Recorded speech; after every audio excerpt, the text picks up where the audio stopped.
मैं रईस खान सुभान खान, जिला परिषद उर्दू स्कूल लोहारी बुद्रुक, तालुका पाचोरा, जिला जलगांव।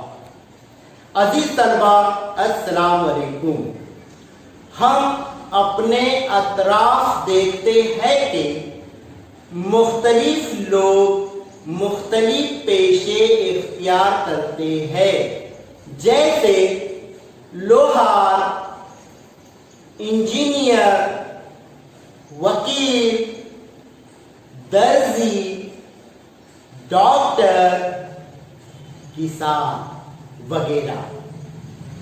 दर्जी कपड़े सीता है, डॉक्टर बीमारों का इलाज करता है और किसान खेती बाड़ी यानी ज़राअत करता है। तो आइए आज हम सबक नंबर 9 ज़राअत के बारे में तफसील से मालूमात हासिल करेंगे।